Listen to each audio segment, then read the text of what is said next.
Assalamualaikum warahmatullahi wabarakatuh. Berjumpa lagi ya di perkuliahan teori bahasa dan otomata. Tidak terasa sudah menginjak ke pertemuan ke-6. Pada pertemuan ke-6 ini ada dua hal yang akan kita bahas, yaitu yang pertama adalah minimum DFA dan yang kedua adalah ekspresi reguler atau bahasa reguler. Ya, sebelum kita mulai, mari kita berdoa terlebih dahulu.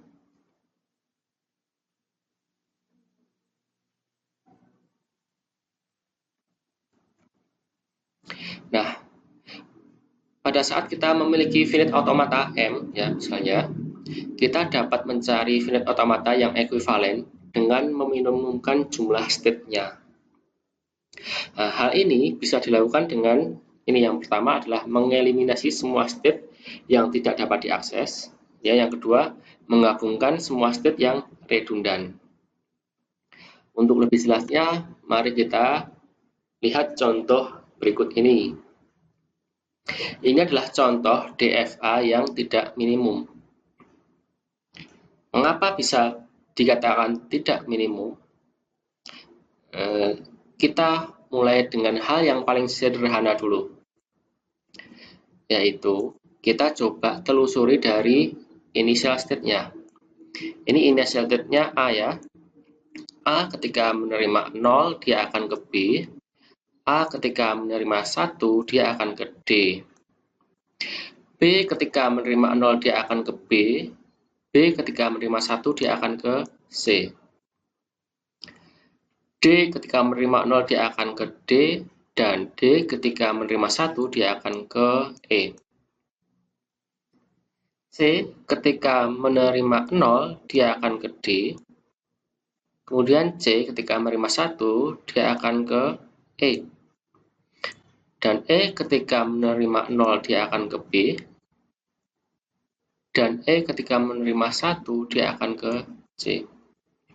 Nah, coba kita lihat di sini. Ketika kita menelusurinya dari initial state, apakah state F dan state G ini akan tercapai? Apakah mungkin dari state A yang initial state akan mencapai kepada state F atau state G? Tidak mungkin kan? Ini adalah contoh DFA yang tidak minimum karena mengandung state yang tidak akan dicapai.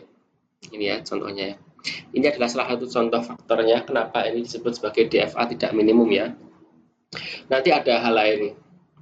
Baik, kita lanjutkan ke slide selanjutnya. Nah, langkah-langkah untuk mereduksi DFA yang tidak minimum itu ada 4 langkah. Yang pertama yaitu eliminasi semua inaccessible state, yaitu state yang tidak dapat diakses. Di contoh di atas tadi ada F dan G tadi ya. Kemudian langkah yang kedua adalah ubah menjadi DFA jika masih berbentuk NFA. Kemudian langkah yang ketiga, gabungkan indistinguishable state atau state yang tidak dapat dibedakan. Dan langkah yang terakhir, langkah nomor 4, yaitu gambarkan diagram transisinya. Nah, itu adalah 4 langkah yang perlu kita ingat-ingat di materi hari ini ya. Yang pertama, eliminasi inaccessible state. Yang kedua, ubah menjadi DFA jika belum. Yang ketiga adalah gabungkan indistinguishable state. Dan yang keempat, gambarkan diagram transisinya. Ya, mudah ya. Inaccessible state, ya seperti yang sudah saya jelaskan tadi ya. Suatu state dikatakan inaccessible jika untuk semua kemungkinan sigma bintang tidak ada yang mencapai state itu. Contohnya di sini adalah state F dan G. Sudah kita lihat tadi ya. Sudah kita coba telusuri tadi dari inisial state A, coba berbagai macam kemungkinan, semua kemungkinan, tetap aja nggak akan nyampe di state F dan state G. Artinya apa? Artinya state F dan G ini inaccessible state. Gitu ya. Lanjut. State indistinguishable atau state yang ekuivalen ya. Dua buah state dikatakan katakanlah P dan Q dikatakan ekuivalen jika dan hanya jika memenuhi dua syarat. Untuk W, perluasan aturan delta aksen P, W adalah accepted state, maka delta aksen QW juga accepted state. Coba kita perhatikan satu-satu ya. Dua buah state, katakanlah namanya adalah P dan Q, dikatakan ekuivalen jika dan hanya jika memenuhi dua syarat berikut ini. Syarat yang pertama, untuk W perluasan aturan delta aksen P, W adalah accepted state, maka delta aksen Q, W juga accepted state.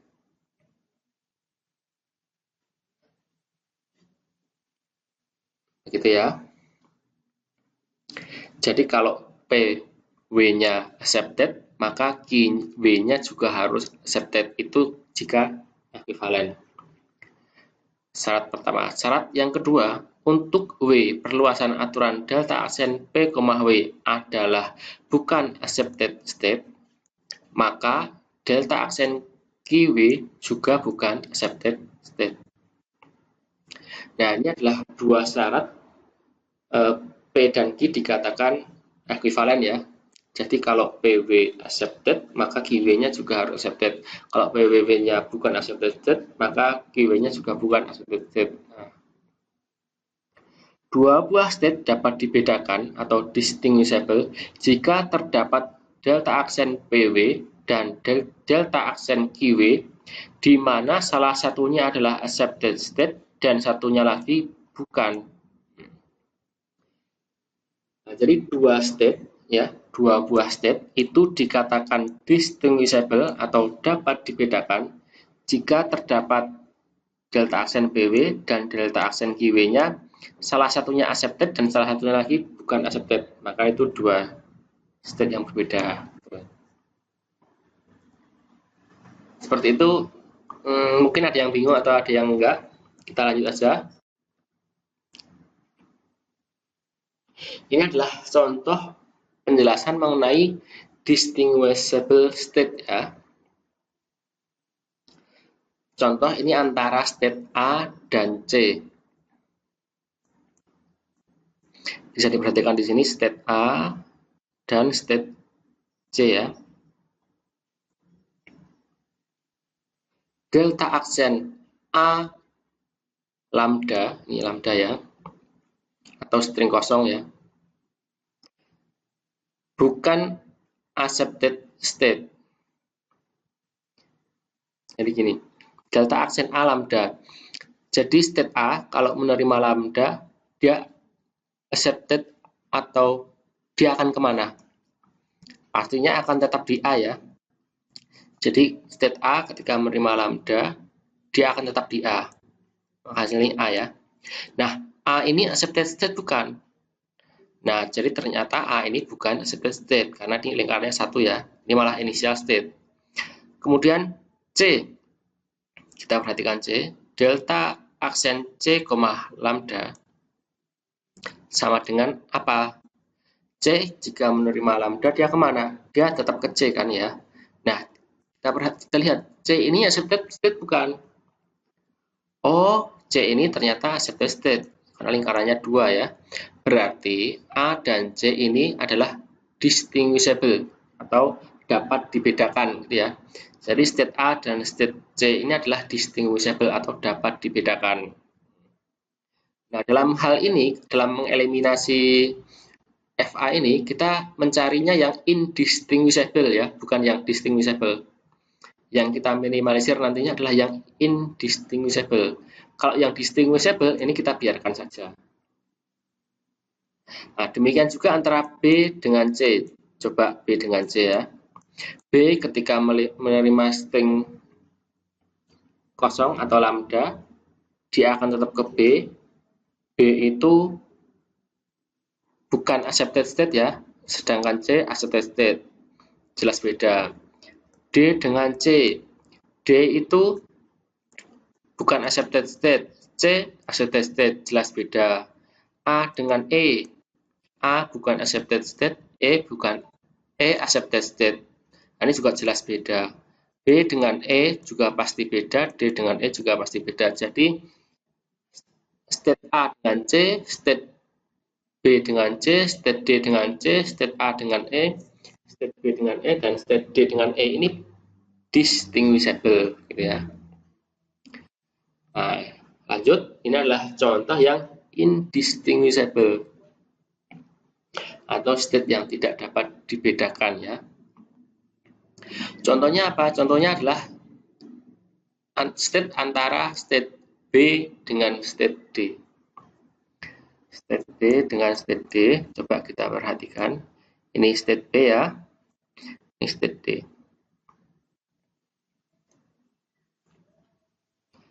Delta aksen B,1 ini artinya state B menerima 1, dia akan kemana? State B jika menerima 1, dia akan ke C.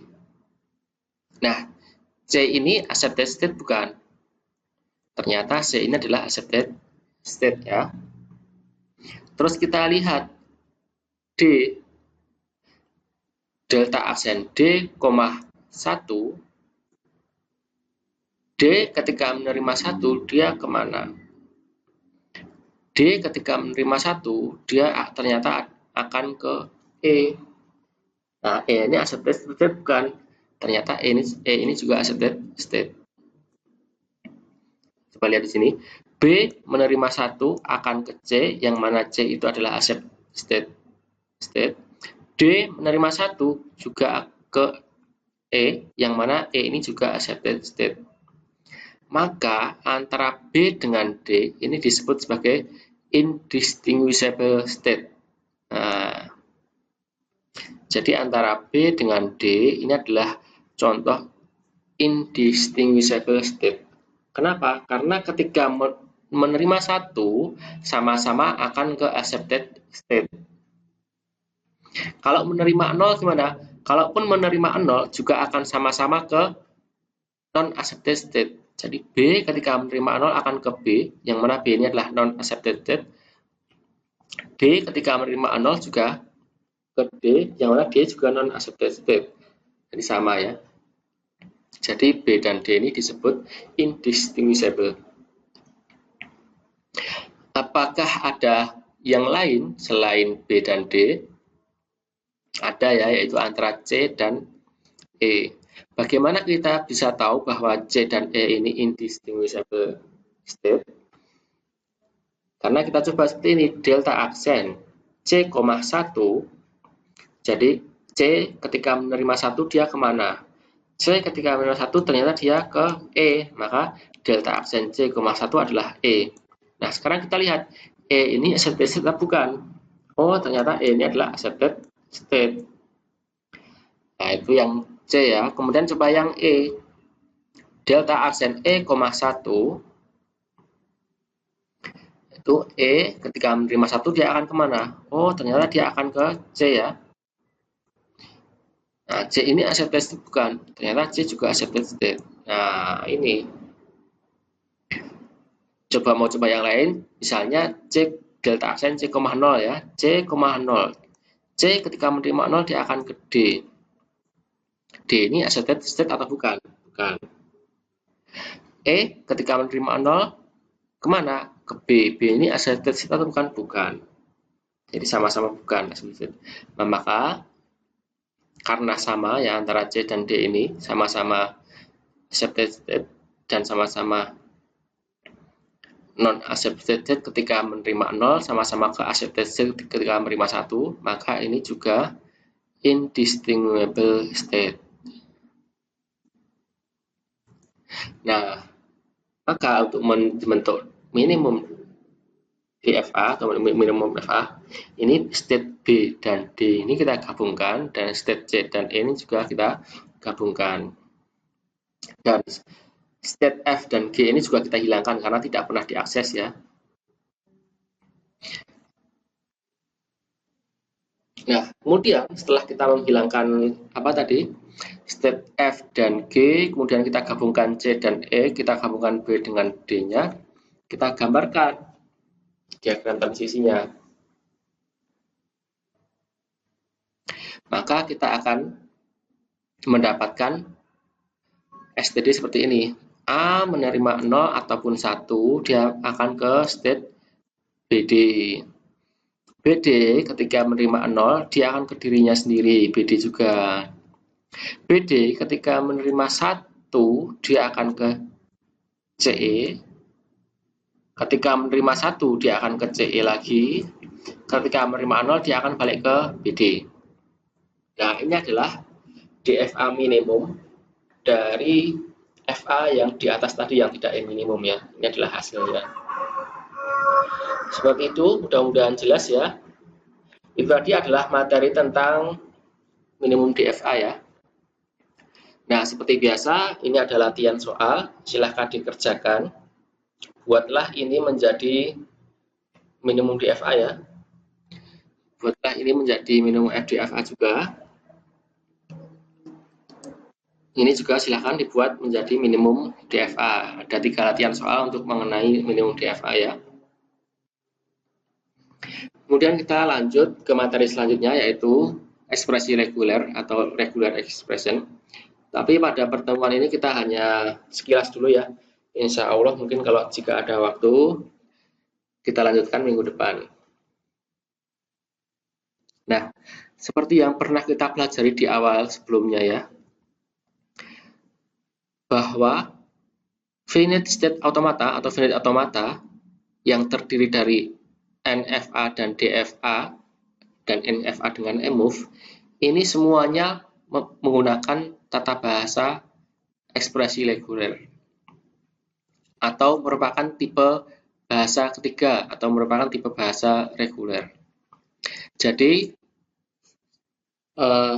semua pertemuan kita sebelumnya itu sebenarnya sudah membahas mengenai ekspresi reguler ya, meskipun itu secara tidak langsung sudah mempelajari bahasa reguler. Nah, kali ini akan kita bahas khusus mengenai ekspresi reguler atau bahasa reguler itu. Ini ya. Bahasa reguler itu mempunyai aturan produksi ya, di mana aturan produksinya alfa menghasilkan beta ya.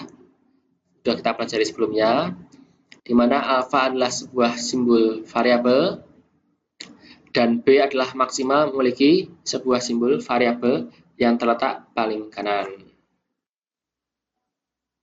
Nah, ini adalah contoh ekspresi reguler dalam bahasa reguler ya. Contohnya ini, A plus B titik C bintang. Nah, ini adalah contoh dari ekspresi reguler.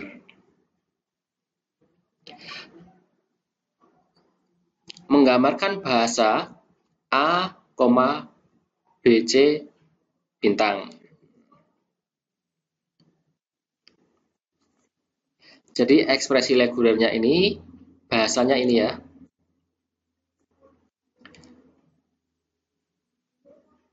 Plus di sini itu artinya adalah atau. Titik di sini adalah dan atau concat ya, concat. Jadi plusnya ini adalah alternatif, titiknya ini adalah concat atau gabungan. Terus bintangnya ini menandakan perulangan berkali-kali, bisa 0 kali sampai tak terhingga. Ya. Jadi kalau kita bahasakan manusia ya, ini A atau B gabung C dalam kurung berkali-kali. Gitu. Itu kalau di bahasa manusia kan. Atau ini bahasanya menjadi A, BC dalam kurung bintang. Atau jika kita rincikan dalam bahasa himpunan atau bahasa matematis itu lambda atau yang string kosong ya. Kenapa di sini ada string kosong atau lambda? Karena bintangnya di sini bisa jadi 0. Ini kalau pangkat 0 ya lambda gitu ya. Kalau bintangnya ini 1, ini A gitu ya.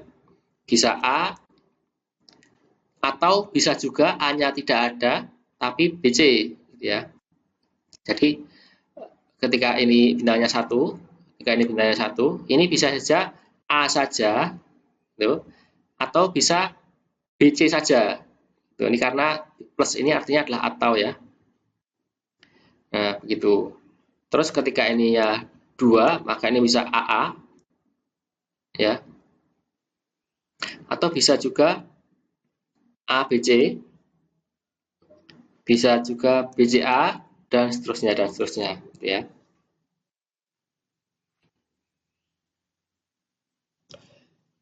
Ekspresi reguler yang paling sederhananya kosong ya, string kosong alfa. Diberikan ekspresi reguler R1 dan R2, maka bisa dibentuk ekspresinya R1 plus R2 atau R1 alternatif R2. R1 titik R2 atau R1 concat R2 atau R1 gabung R2. R1 bintang dalam kurung R1. Nah, keempat-empatnya ini merupakan ekspresi reguler. Bisa dipahami ya. Nah, ini sebagai pengetahuan tambahan bahwa dalam referensi lain ada yang menuliskan R1 plus R2 ini R1 ya. Garis ke bawah ini R2 gitu ya. Yang artinya sama ya, atau terus R1 titik R2 ini dalam referensi lain juga ada yang menuliskan R1 R2 langsung, nggak pakai apa-apa. Atau ada juga yang menuliskan R1 bulat R2. Ini sama artinya concat ya, atau gabungan.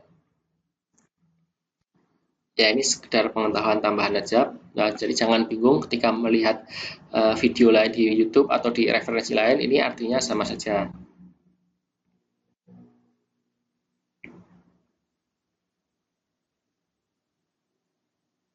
Bahasa dari ekspresi reguler. Seperti biasa ya, bahasa kita simbolkan L. Seperti pertemuan sebelumnya yang artinya language. Jadi LR ini adalah bahasa dari ekspresi reguler.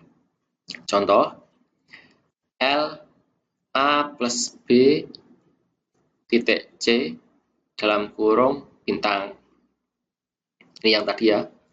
Yang ini artinya A atau B gabung C dalam kurung bintang berkali-kali. Ini artinya.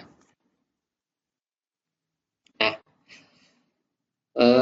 untuk mempermudah kita dalam memahami ini saya tuliskan di sini. Ada yang namanya alternation atau alternatif ya. Ini dituliskan R1 plus R2 atau ada juga yang menuliskan R1 garis R2.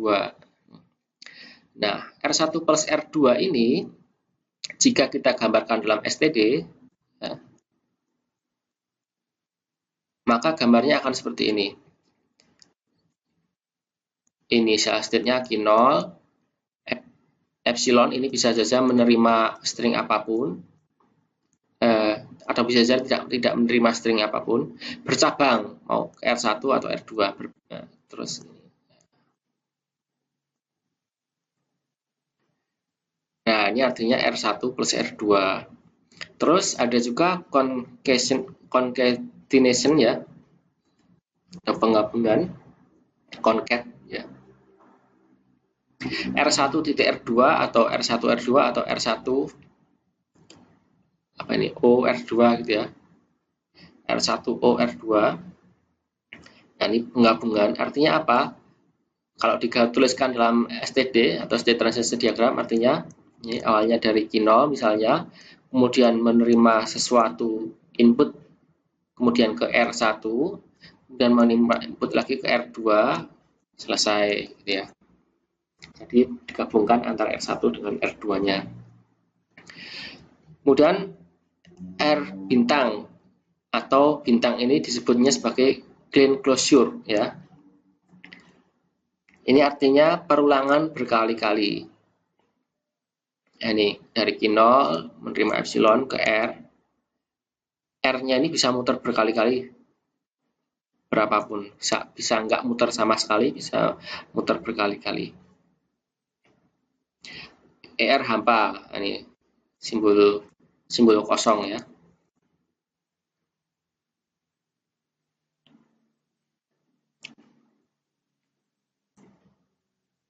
Nah ini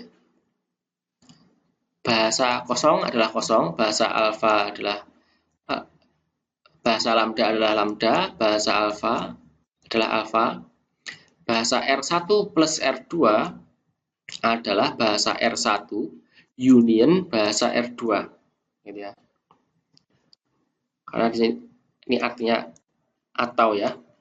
Bahasa R1 concat R2 adalah bahasa R1 dikali bahasa R2 ya. Atau digabungkan bahasa R1 ya, bahasa R1 kali bahasa R2 atau penggabungan.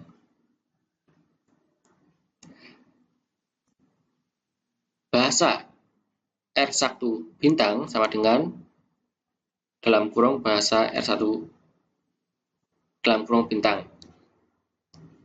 Bintangnya di luar kurung ya, ini ya. Kalau ini bintangnya dalam kurung, sama aja. L atau bahasa dalam kurung R1 sama dengan L R1. Gitu ya. Contoh. Ada ekspresi reguler berikut ini. A plus B concat A bintang. Atau A alternate B concat A bintang. Gitu ya. Ini adalah ekspresi regulernya. Nah, lalu bagaimana bahasanya? Bahasa yang dihasilkan yaitu L atau language dalam kurung A plus B titik A bintang. Ini ya. Nah, seperti definisi di atas tadi ya, ini bisa diartikan dipisah ya. Jadi L A plus B, L A bintang. Gitu ya. Ini dalam kurung ini bisa dikeluarkan. Jadi L A plus B, L A bintang. Ya. Nah, L A plus B ini bisa dipisah lagi. L A union L B, terus L A bintang. Gitu ya.